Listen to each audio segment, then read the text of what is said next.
This is the void that too many New Yorkers are now experiencing with the abusive nature that we are seeing in the police force. Right now at 5:30, a family demanding justice after an NYPD officer shot and killed a man in the Bronx.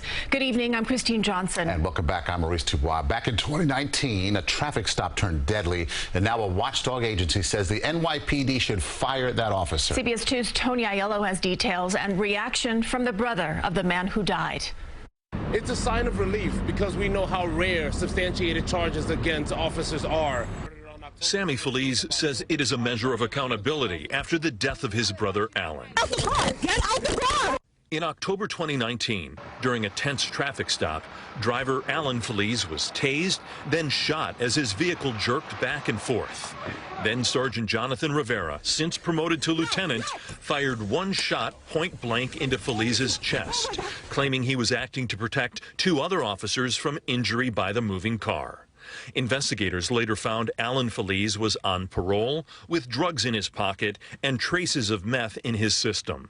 A review by the Attorney General cleared Lieutenant Rivera of possible criminal charges, but the review was critical of some of his actions.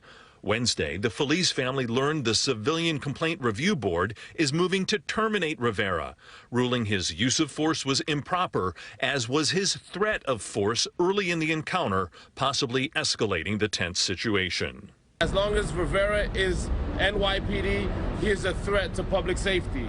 We're not going to really start making the changes that we need unless there are real consequences, particularly when someone dies, when someone is killed. The family hoped for CCRB charges against the other cops involved in the traffic stop, but the agency did not file any. The NYPD says Lieutenant Jonathan Rivera remains on active duty, assigned to a Bronx auto theft task force. His case now goes to the APU, the Administrative Prosecution Unit. Any decision on the CCRB move to fire him is likely years away. Tony Aiello, CBS 2 News. We did ask the NYPD for comment. It referred us back to the CCRB, which does not comment on pending disciplinary cases.